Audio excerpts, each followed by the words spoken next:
them friends that you'll have to the very end. They tell it like it is, even if you don't like it. No matter what kind of bind you're in, call them up and they'll all come running. Ain't no doubt you can count on them. They're your Friday night brothers from another mother, buzzing on a week gone by. Drinking about girls, drinking about life, drinking cause it tastes so right. They can get you in or get you out of trouble, but you ain't got nothing if you ain't got a couple of them beer buddies. I laugh about it now, but I was scared as hell that night.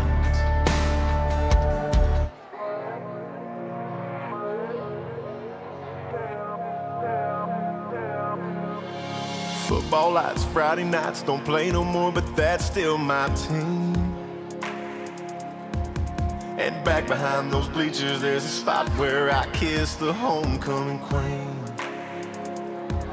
Spent most of my years in these 10 square miles. It's seen all of my tears, it's seen all of my smiles. I always said I wanted to leave. Now it's the only place I want to be. This is my town, this is my town. There ain't an inch of road I ain't been down. This is my town, this is my town. Long as I'm living, I'll be hanging round. It's the middle of nowhere, but I call it home there.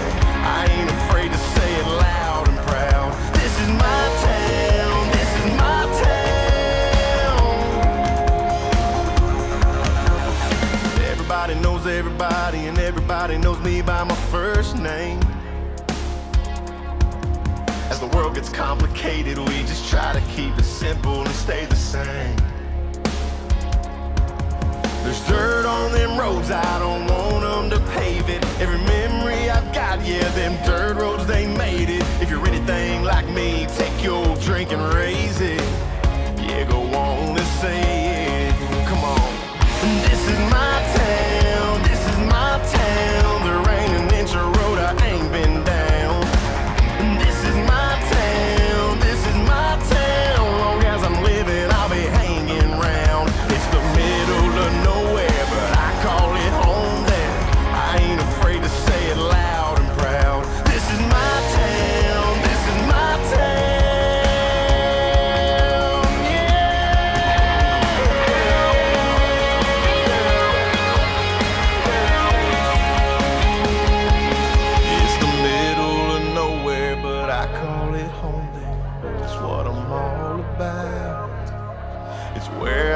Raised at the end of my days, it's where they'll lay me down. This is my town, this is my town. There ain't an inch of road I ain't been down. This is my town, this is my town. Long as I'm living, I'll be hanging round. It's the middle of nowhere, but I call it home there. I ain't afraid to say it loud and proud. This is my town, this is my town. Oh, this is my town.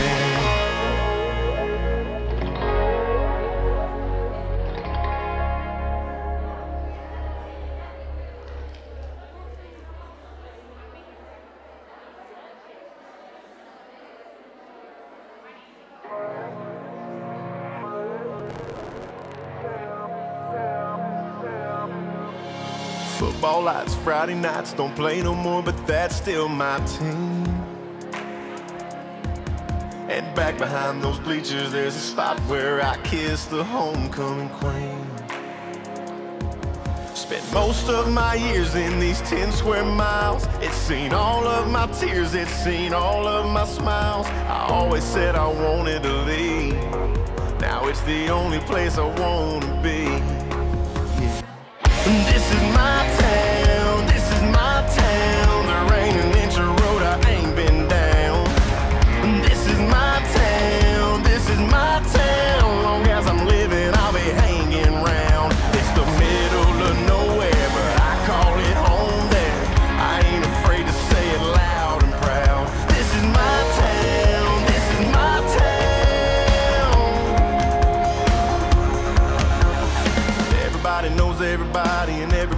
knows me by my first name.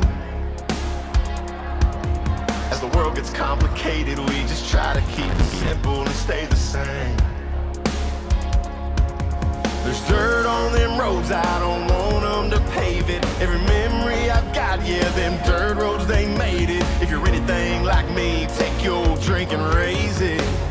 Yeah, go on and say it, come on. This is my town, this is my town. There ain't an inch of road I ain't been down. This is my town, this is my town. Long as I'm living, I'll be hanging round. It's the middle of nowhere, but I call it home there. I ain't afraid to say it loud and proud. This is my town, this is my town.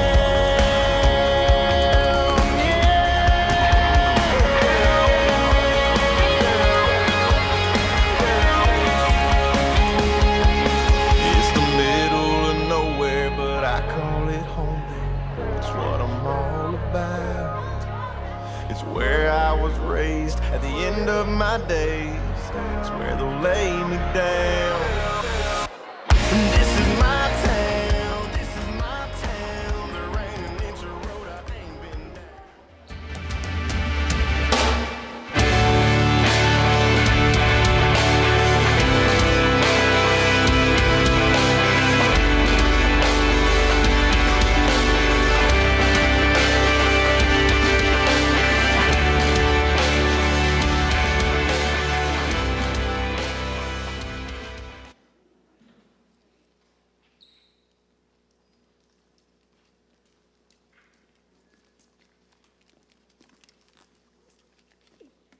Hey guys, I'm Monica Malcolm, this year's French Club president, and here I have with me Sori Kim.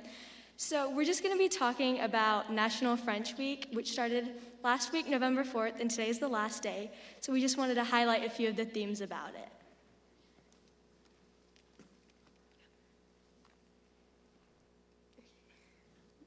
So one of the many themes of National French Week is food. Last Thursday, Chef Brad was really kind and he made it French themed, and food is really important in this week because it contains a ton of cultural symbolism and is a way to show the French culture.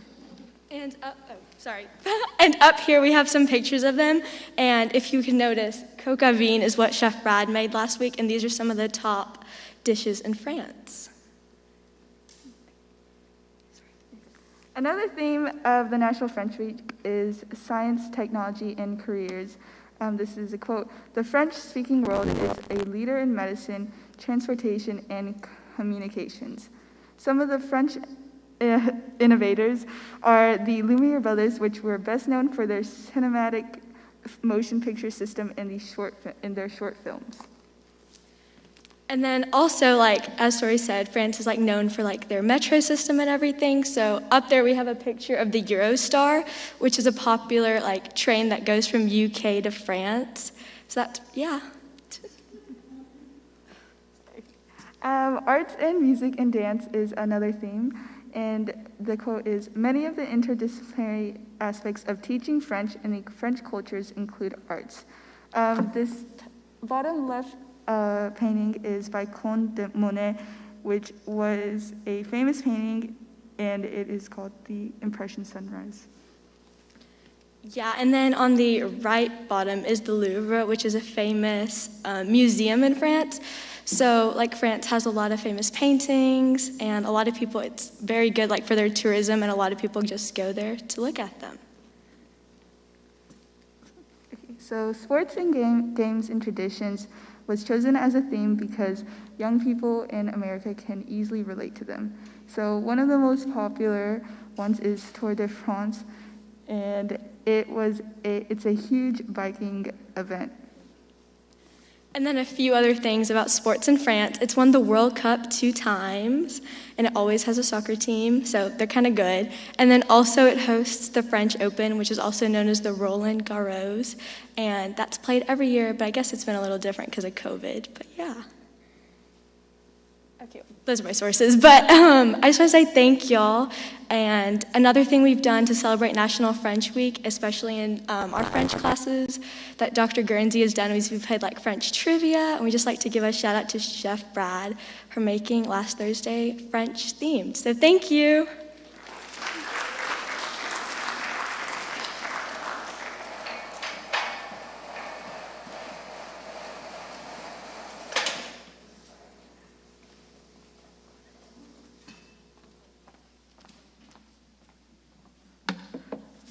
Thank you to the French Club for that opener and for citing those sources. The Honor Council loves to see some good sources cited. I have no additional announcements for you, so I would now love to invite to the stage Luke and Max to introduce their cousin and our chapel speaker, Rebecca Gilchrist.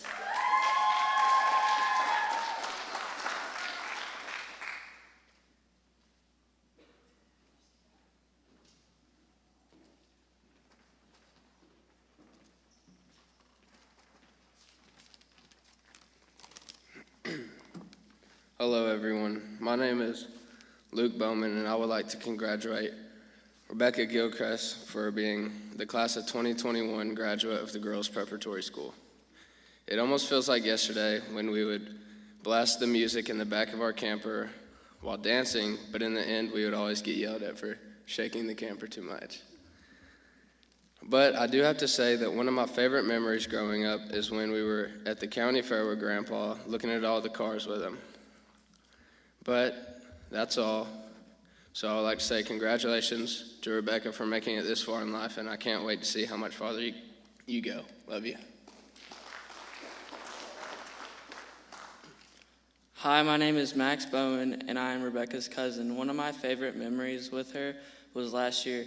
It was on Halloween, and we were competing to see who would have a better pumpkin, and I obviously had a better pumpkin. Besides that, I would like to congratulate her for graduating, and I hope there are more fun memories to come. And I love you. Now introducing Rebecca Gilchrist.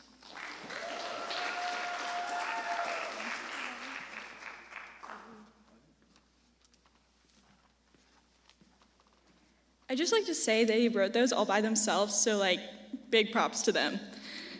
Okay.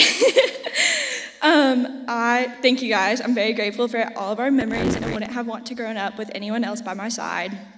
I want to thank the Mom Squad, also known as the two brightest and most influential women in my life, for helping me make it this far.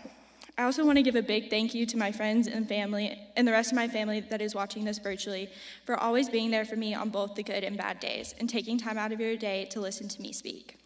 Shout out to my rat, Mary Madeline. I hope you have the best 7 years at GPS and enjoy every opportunity that is given to you, because they are all so special. And one last thank you to all 4 of my siblings for making the huge sacrifice of doing absolutely nothing today and refusing to introduce me. I am glad to know how important I am to y'all. I'd also like to say I tried to bribe them and everything, they just wouldn't do it. Okay. Anyone who knew me when I was younger knows that I may have had a mild obsession with Hannah Montana. Miley Stewart was a Southern girl from Tennessee who was passionate and followed her dreams. She loved her family and friends wholeheartedly and would do just about anything for them. She was hyper and sometimes a lot to handle. Hannah was stylish and the it girl that everyone either wanted to be or wanted to be friends with. She was the image of what you would think of when you thought of a pop star. 2 seemingly completely different people, yet she was both of them. And I wanted to be her. I mean, this girl was living my dream life. She was living her best Southern life while living on the beach, and she had the best closet ever.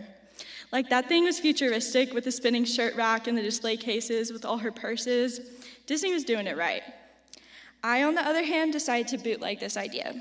But instead of having a ton of clothes and a really cool closet, I decided I would be my very own closet. And I wore all of my clothes at once. I no doubt had at least 5 pairs of shorts, 10 t-shirts, and honestly probably a bathing suit on at all times because I never knew when I'd need an outfit change. However, my fantastic fashion sense was not the only thing that I had taken from Miley. I began to take great pride in being from Tennessee and my Southern roots. I mean, Miley Stewart was from there, how could I not? I wore my pink cowgirl boots every day, truly the staple of my childhood. It was so sad when I outgrew them, but I had to move on and get new boots that unfortunately weren't pink. However, my love of country music just continued to grow. Sorry, Mom. Everything from the heartbreaks of young Taylor Swift to Tim McGraw and Carrie Underwood would constantly be playing from the radio that I had in my room. It was at this point that I had the idea that I was going to become Hannah Montana 2.0 and began writing my hit songs that for some reason my family encouraged. Let's just say Rebecca Black's hit song Friday would have won all the Billboard Music Awards compared to what I had written in my journal. Although I think that one song I had that was about someone stealing my ice cream from the freezer could have gone big places, but my mom might say otherwise. It didn't help my future career path that I am by far the worst singer you will ever meet.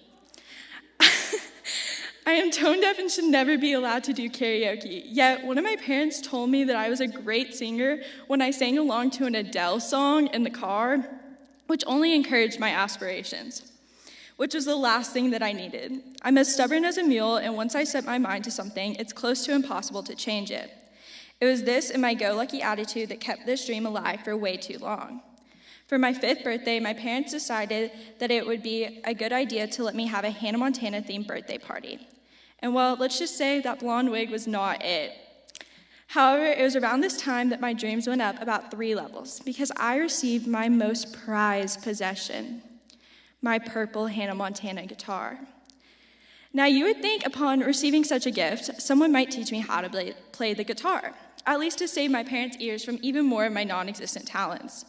But instead, I was left to learn by myself, which I never did. So my mom started hiding it from me, which, might I just add, I didn't know that she was purposely hiding it until like 3 weeks ago. But to be fair, I didn't even know how to tune a guitar, much less play it, so I can't blame her too much. Yet the hit songs continued to be created with the truly amazing addition of my out-of-tune guitar. Music was not where my need of wanting to be Hannah Montana 2.0 ended. As some of you may remember, Miley had a horse named Blue Jeans that she left back home in Tennessee when she was in California until season 4 when they moved onto the ranch and she moved Blue Jeans to California. I knew as soon as I heard about Blue Jeans that I needed a horse. Now, this obsession wasn't just because of Miley, but she didn't help it at all. I begged for a horse nearly every day for years and years, and I was constantly turned down. I had a whole plan and everything. I'd keep my hypothetical horse at my grandma and grandpa's, but my parents always said that it wouldn't work, which I assumed just meant my grandparents had said no. So to say I was upset when I heard my cousin Luke had just brought home a pig one day would be an understatement. Because pigs and horses are totally the same thing and take the same amount of work to care for. It was a very logical stepping stone. However, after years of begging, I knew that I would never get my Blue Jeans I became okay with this because I had my dogs, my family, and my friends. I think that's what I really love most about Miley, her relationships with her family and friends. No matter how annoying her brother Jackson was, no matter how much they fought, they were always still there for each other. And as annoying as my siblings can be, who refuse to introduce me, and my cousins can be, we will always be there for each other just like Miley and Jackson were. Miley and her best friend Lily were as close as could be for as long as the show existed, and were constantly able to rely on each other for just about anything, including a home when Lily's mom had to move for work. I'm lucky enough to have a handful of Lilies in my life. Now, sometimes we fight and disagree, but I know that they will always be there for me, and that they will always be there with me, and that we'll have a good time when we are together. And last, but definitely not least, I'm lucky enough to have so many relationships that mirror that of Miley and her dad. Whether it is with an aunt or an uncle, a grandparent, or most commonly my mom, I know that they will always be by my side. This love is what has made me who I am today, and no matter how out of tune I may be when singing a song, I know my people are there for me. Miley taught me a lot and sent me through some weird phases, but she taught me to live my life like a Southern girl from Tennessee who is passionate, follows her dreams, hyper, and can be a lot to handle, loves her family and friends wholeheartedly, and would do just about anything for them. And like a pop star with an amazing closet that walks with confidence, she taught me to live the best of both worlds. Thank you.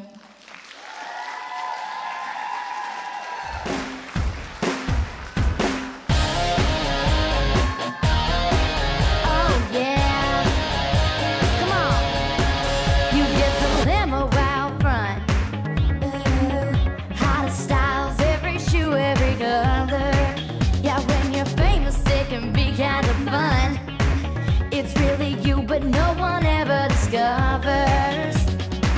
In some ways you're just like all your friends, but on stage you're a star. You get the best of both worlds. Chill it out, take it slow, then you rock out the show. You get the best of both worlds. Mix it all together and you know that it's the best of both worlds. The best of both worlds. Yeah. You go to movie premieres. Is that Orlando Bloom? Hear your songs on the radio. Living two lives is a little weird. Yeah. But school's cool 'cause nobody knows. Yeah, you get to be a small town girl, but big time when you play your guitar. You get the best of both worlds. Chill it out, take it slow, then you rock out the show. You get the best of both worlds. Mix it all together and you know that it's the best of both. You know the best of both worlds. Pictures and autographs. You get your face in